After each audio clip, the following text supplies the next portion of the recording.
How you doing, ladies and gentlemen? My name is Corey Bosmer, host of Talks with Boss podcast, also the person who runs the social media football page on Facebook known as Football Kentucky DBA.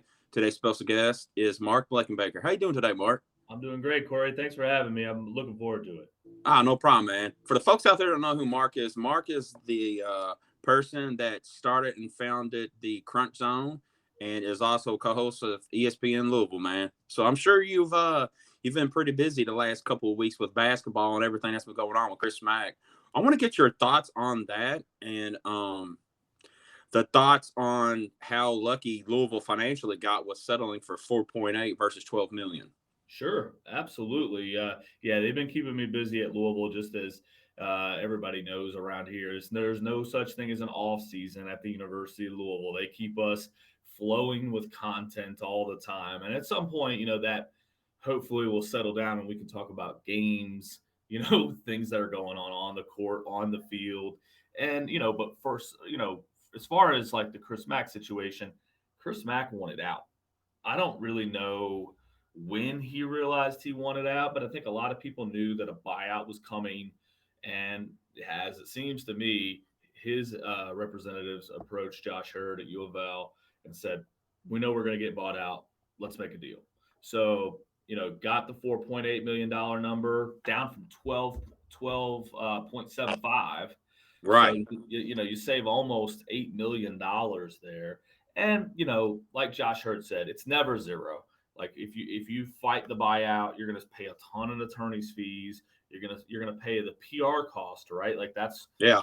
that's one of those immeasurable costs that you kind of incur with your future coaching, with your image. And Louisville's had enough image problems lately that if you can get there for 4.8, you do it. And so Louisville's done that. Now they have Mike Pegues as an interim head coach.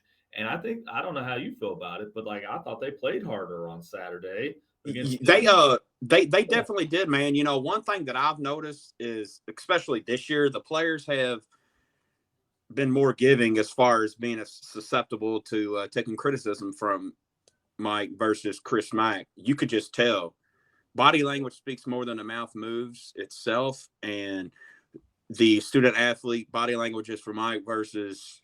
Is it Mike or Mark? Am I saying it wrong? Mike Pegues. Mike. Okay, I just want to make Yeah. sure it wasn't Mark. But they levitated more to him and gravitated more to him, definitely, than Sure. Chris Mack. I was speaking with Jeff Nunn a couple weeks ago, and I made a point to talk about the Western Kentucky game. Chris Mack was the only coach sitting on the bench. Everybody was standing up. Like Oh, that yeah. right there is like all the writing on the walls that you would quintessentially need. Sure.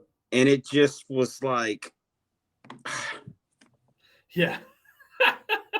I know exactly what you mean. Like you'd like to see your guys be a lot more enthusiastic there on the yeah, sideline. And for whatever reason, Mac lost it. And, I think a lot of people saw his video from when the Cincinnati Bengals, won the AFC Championship. He had enthusiasm for his Cincinnati Bengals. And it would have been nice if he'd have had that same level of yeah, enthusiasm for the job that was paying him $4.5 million a year. So he didn't have that, and unfortunately, he's out the door. But hopefully, Louisville's better off for it. With Mike Pegues now in place, they have. We'll see how this actually plays out over time. There's not a lot of time left, of course, but I think all Louisville fans at this point want to see their team play hard together with a plan and have people that outwardly demonstrate that they care. yeah, That's I think what everybody would like to see. yeah. That's the thing, is showing that you actually care, and you could tell that Mike really cares. Like Yeah. he legit cares. I think it was the last game Chris Mack coached before everything happened. It was towards the end of the game, and like Mike's walking to the threshold like where normally the head coaches are talking to a player. I'm like, oh, okay, this Yeah. is where we're at. This Yeah, is where and we're Mac's going. sitting there like this, and I can do this in video because we're on. He was sitting there like this, Yep. like hand in his palm, and I'm like, "You're making $4 million to put your chin in your palm, dude." Like, no, like, and I think a lot of people were done. I think he was done. I think it's really telling that he's like, "I don't know if I'm ever going to coach again." basically put on his Twitter profile, I'm a retired coach. So That let me ask you this: do you yeah, think he truly means that? maybe I think he just doesn't love it right now. And if you don't love what you do, you can't be at a high level in anything. Well, Whether yeah, your work shows. It will yeah, show when you don't love what you do. yeah, it really does show, and I think it showed with Mac. And I think you see that Mike Pegues really loves it and really wants it. And He definitely look, does. this job is changing too, Corey. Like being a college coach, football level, at the basketball level, with NIL and one-time transfer. We saw Roy Williams step away, but Roy Williams had a long career. I think Chris Mack might be one of these guys that's like he reached to a point where it's like, I got enough money. I don't need to put up with this. There's other ways to, kind of wrap up my career. And maybe he just doesn't like the way things have happened. I kind of felt bad. Like I kind of feel bad for his wife because people forget his wife was a predominantly standout high school athlete here from the city of Louisville. Yeah, You yeah, get what I'm saying? So like part of me felt bad for her being his wife because she's born and raised from here. But I think another thing too is that how do you pronounce this gentleman's name? Donito. I can't oh, pronounce Dino Gaudio. that right there. Yeah, yeah, it really did, man. It was that was one of those situations that as soon as that happened, like he really didn't have another good moment. Like really, like as soon as he went to go fire me, just missed the NCAA tournament, and now he's like, what? Whoa! This dude, Yeah, he's trying to extort me, and he lost. I think he lost his team. I think he lost his edge. And yeah, I feel bad for his family.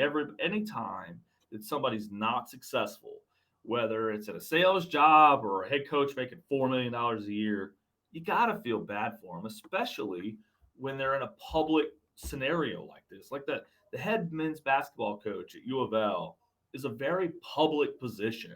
And yes, absolutely. she's from here, and you have to deal with that as it didn't work. But it doesn't mean that Chris Mack is not a good basketball coach. It means that he wasn't a good fit for the University of Louisville. So I hope they don't wear that for their whole lives, or at least feel like they do, because Mack obviously was successful at Xavier and wasn't here. So he's just one of those guys that fit really matters, and I think fit matters most places.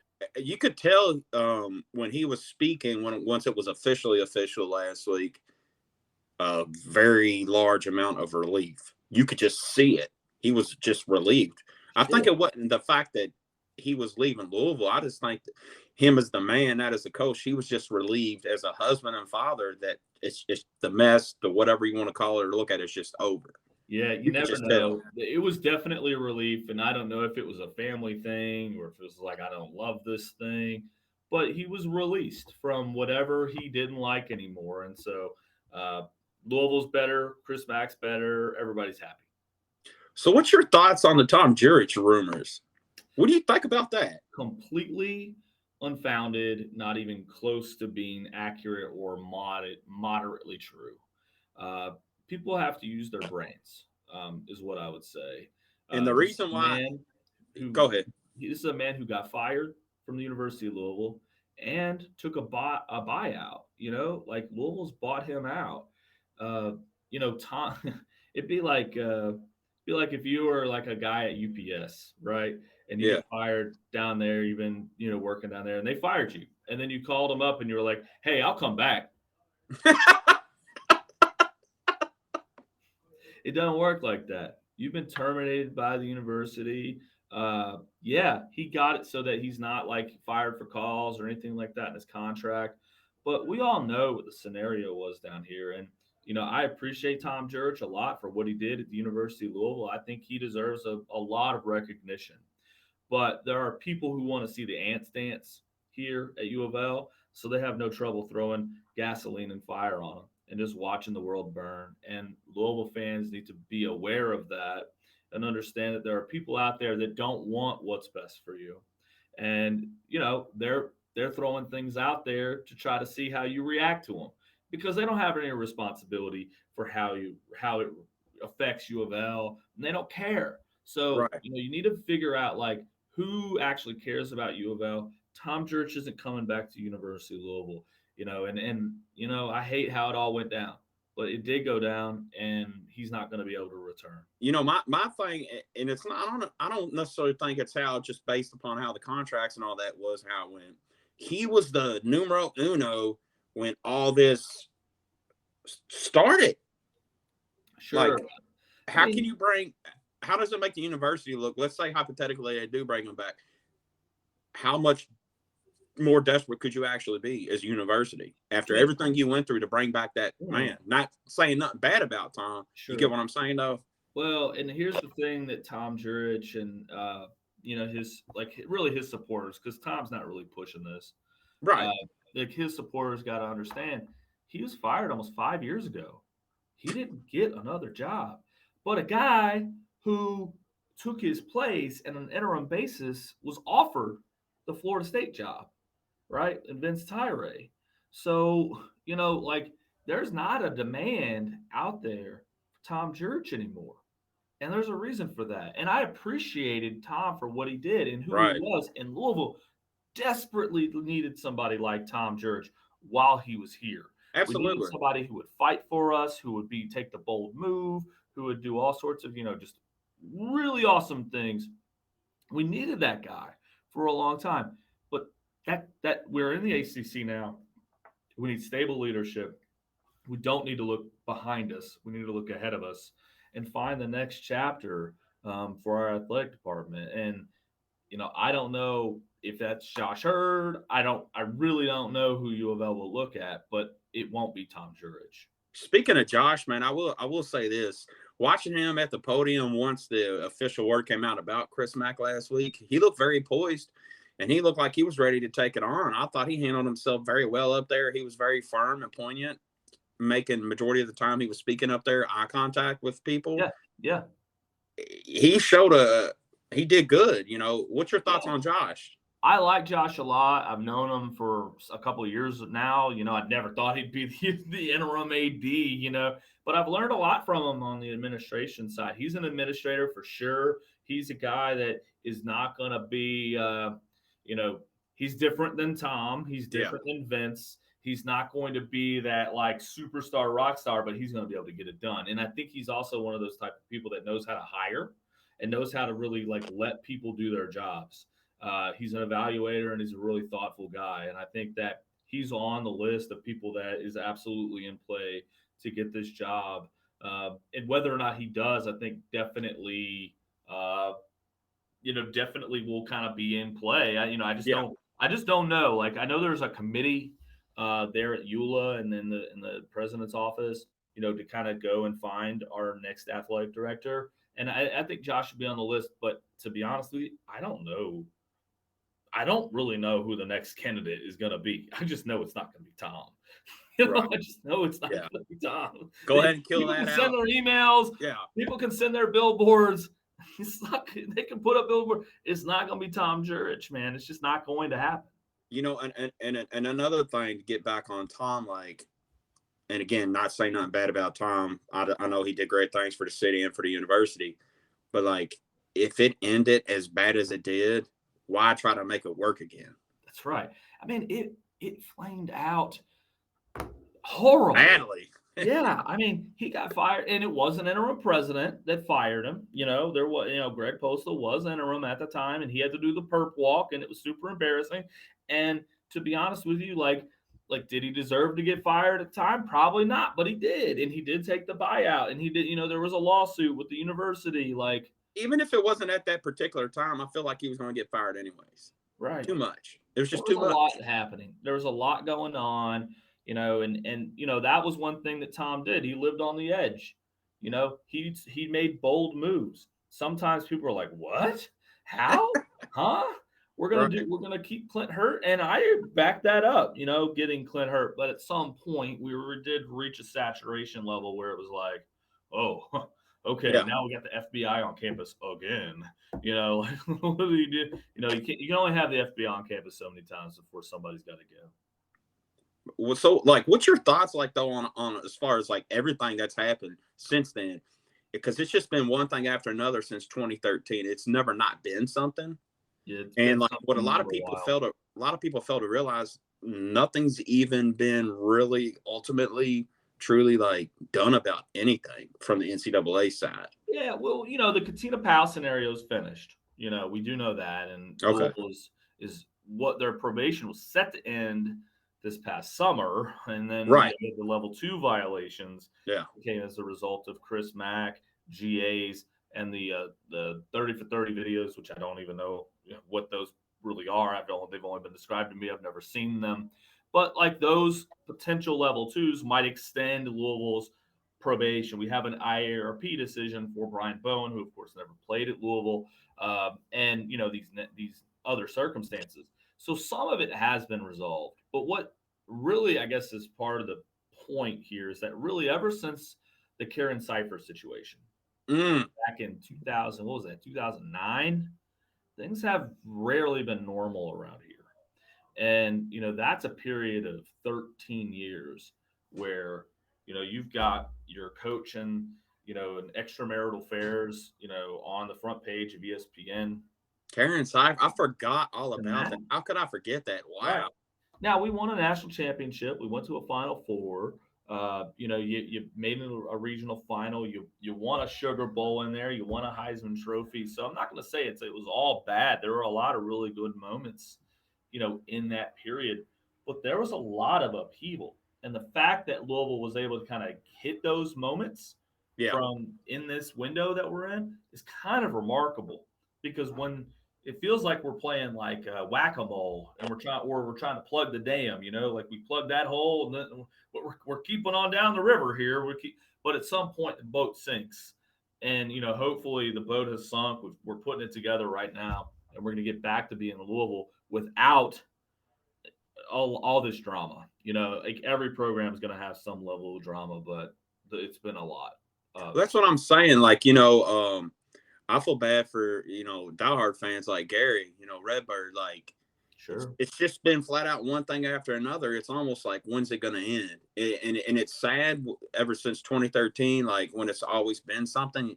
It's sad when you're not surprised. I think for me, if I was a Louisville fan, that would be the most frustrating thing when you're no longer surprised. Yeah, and that's the thing is like Chris Mack, quitting because that's kind of how I've been putting it. He really didn't get fired. Basically. He asked to be bought out.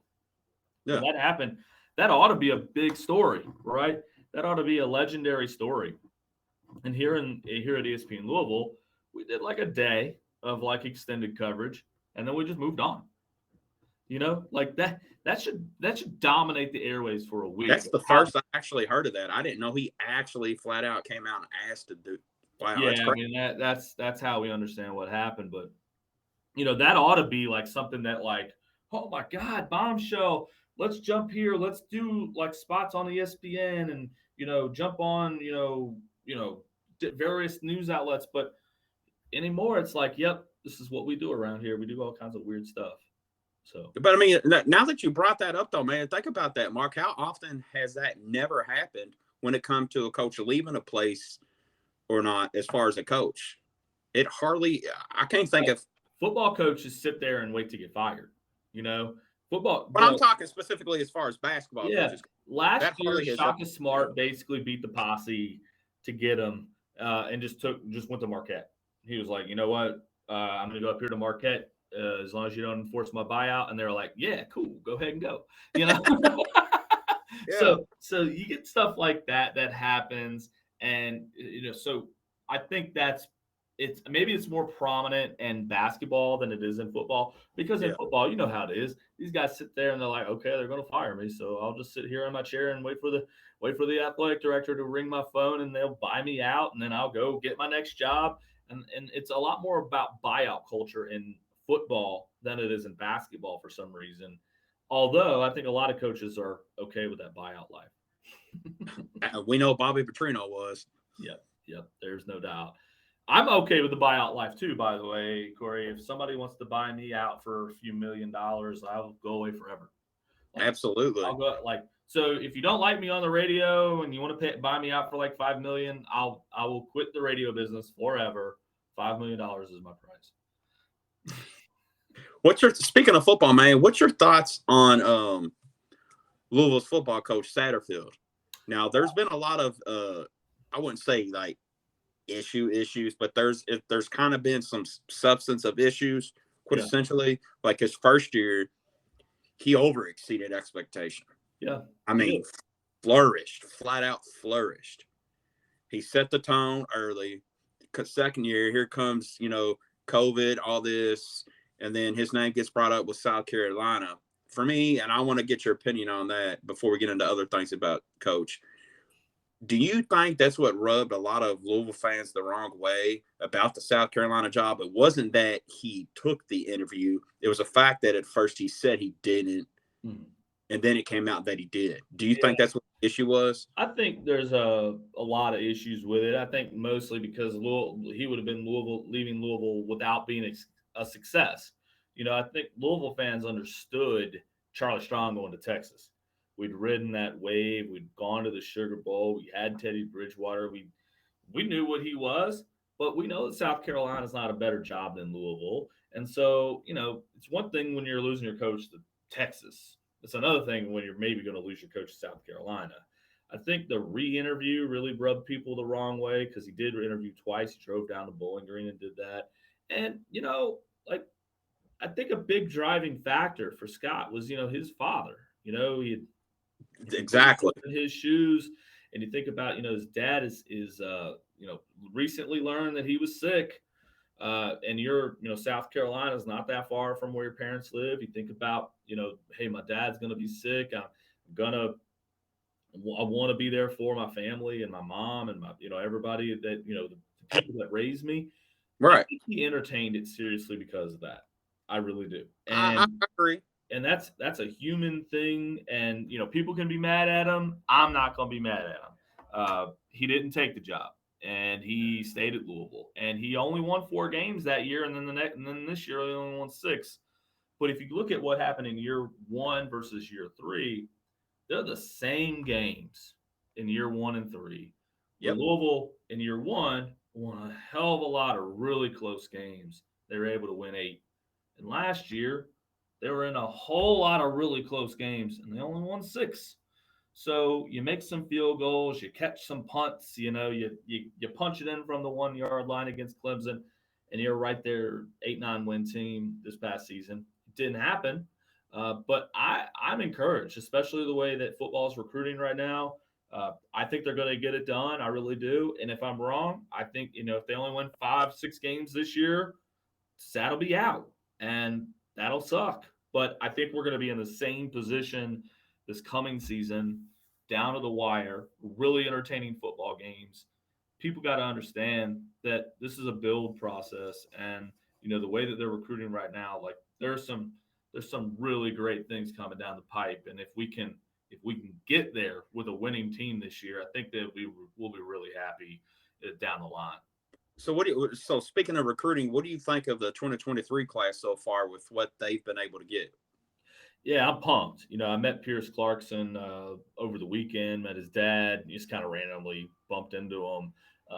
Good dudes, and what they're doing on the recruiting trail right now to close out 22, which I guess they'll sign on Wednesday, Groundhog Day here, which might be posted around that time, is really remarkable. But then for 23, right, man, like Louisville's getting in the living room of dudes that that they usually need like a family connection to get into, from far away. Like, hey, yeah, my brother's uncle's cousin knows this kid, and he's watched Louisville his whole life. No, we got Pierce Clarkson, who's out in Southern California, has no connection to Louisville. His teammates have no connection to Louisville. He's got Bryce Young, the reigning Heisman Trophy winner, narrating his commitment video. And Pete Thamel's writing articles about about a 2023 commitment in January. He can't even sign for 11 months. 13 billboards going up. There's a lot of hype going on right now, and I like the class that comes together. I think I want to see a little bit more big bodies thrown in there. Like I'm seeing some really good stuff on the defensive backfield, at the quarterback position, of course. Wide receivers looking good. Let me get some hog mollies down there, that are actually going to move some bodies, move the chains. Because I need DBs, I need quarterbacks, but I need linemen too. You know, and speaking of the line for the football team, like majority of their lines coming back. I think the only one that they're really losing is Cole Bentley, who was phenomenal, did great. You know, so they got that nucleus coming back, which people don't realize that line's actually talented. That line was awesome last year. It really was. Like that offensive line, they're coming back. They're going to be super put together on the offensive line. They got a lot of work to do on the defensive line. I think a lot of people saw in the real physical games and really all 3 years of SAT. You know, I think about year one against Miami and Kentucky. I think about year two against Miami, and really a couple other games like where they were really up against it. And then this past year, NC State, Kentucky again, and then there was another game where it was like very clear that like, hey, your defensive line isn't tough enough to go against these really good offensive lines, and they're wearing you down. So like that's one thing that Louisville really kind of has to shore up, I think, is that defensive line. And the way they're going to go about it is by getting older and trying to find a couple pieces in the transfer portal. They got a couple spots left. But if they can figure that out, if some of these guys can develop into their bodies and start to be more physical at the point of attack, Louisville can really start to make some of those gains and maybe those one or two plays away games, go our way next time. You know, like a lot of the losses, you can't even blame the offense. No. When you give up that magnitude of leads, like prime point example, Virginia game. Yeah, 17 points. You're up, almost 21 points, but essentially going into the fourth, and you end up losing? Yeah, and he missed a field goal. You know what I mean? Like you were up 17 and you missed a field goal in that half, and they had a shoestring tackle on Hassan Hall that was definitely going to be a touchdown. I mean, every opportunity was there, and all you need to do is just get one stop on defense. Defense is a major problem. Brian Brown, I'm shocked he's back as the defensive coordinator in 2020. Oh my! I thought him and Mark Ivey were like the two dudes that would switch out in it, and those guys are my survivors. You know what I mean? So I think loyalty is good in coaching, and if it pays off, Scott Satterfield will be here next year, and if it doesn't pay off, not making those changes may have cost him his job. Sometimes loyalty ain't as good as you think it'll be. Yeah, agreed. Agreed. You get what I'm saying? So what's your thoughts on the new coaches that Louisville football was able to pick up? The running back coach, the strength and conditioning coach, and Coach Griff West. Yeah, so I really like them, especially Crime Dog and Taylor. Like your strength and conditioning guys, those are your bread and butter dudes. So, you got to grind with those guys. Those are the guys that are going to really kind of sculpt the bodies. And, I think we got a good one. But like Crime Dog and Lance Taylor, I'm excited about the recruiting aspect that we get out of both of those guys. And I think Lance Taylor can really help Sat with his game management. Not having an offensive coordinator a year ago, I think hurt on like your end of game, end of half situations, sort of managing the game. Cause I think you're in your call sheet a lot as a head coach, especially if you're a head coach, offensive coordinator, play caller, like where you don't necessarily have the strategy part of the game really in your brain at the end of a game. And I think Louisville suffered from that. And I think having a guy like Lance Taylor to kind of help organize you, disseminate information, decide, get a little bit better, and not be so emotional about going for it on fourth down, kicking field goals, going for it, having the right call. I think Lance Taylor is going to help a lot with that. And I think in both respects, both those guys are going to be just gangbusters in recruiting. And we're seeing that now in the 2023 class. It's already having a material impact. I'm really sad to see Gunnar Brewer leave to go to Maryland. But, he got a multi-year deal with the Terrapins. And, you can't – and he's also, I think, going to be the passing game coordinator up there at Maryland. So good for him. I just hate to see him go. He was a special man.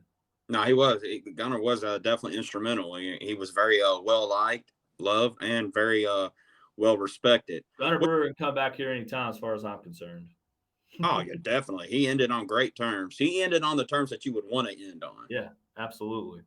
What's your thoughts on the offensive part of losing Watkins at the receiver position and losing the other offensive players that the Cards did on football. Yeah, I think Louisville wide receiver position. Shy Words, really didn't play. Jordan is a loss, but when you go into the portal, you get a D Wiggins, I think his name is, the kid from Central Arkansas, whose name is totally escaping me right now. You also go in and get Devon Mortimer out of the high school ranks, who's a 4-star wide receiver. You got Amari Huggins Bruce. You've got Tyler Harrell. You've got Braden Smith coming back from an injury. You got a nice core there, and then you're going to add some talent. I think they added to the wide receiver room. I think the opposite's true at the cornerback spot, Lou. I think in the defensive backfield, losing Kanai Walker, losing Greedy Vance is a major downgrade. And I don't think at this point they've really found good solutions there. And I think that, they have plenty of scholarships available. I think they have 4 to kind of kind of flush that out in the transfer portal. They got is it Jalen Williams from USC? Yep. Just came in. We'll see what he is. The practice. I don't know if he could join us for spring practice. I don't think he can because I think the semester's already closed. So we'll have to wait for the summer to see what he's about. But they're going to have to hit the transfer portal anyway for cornerbacks. So if it's not him, they got to find at least 2 guys who can play. And then some of these other freshmen have to step up as well. No, definitely. What's your thoughts? One more thing, a couple more things before we end this great conversation.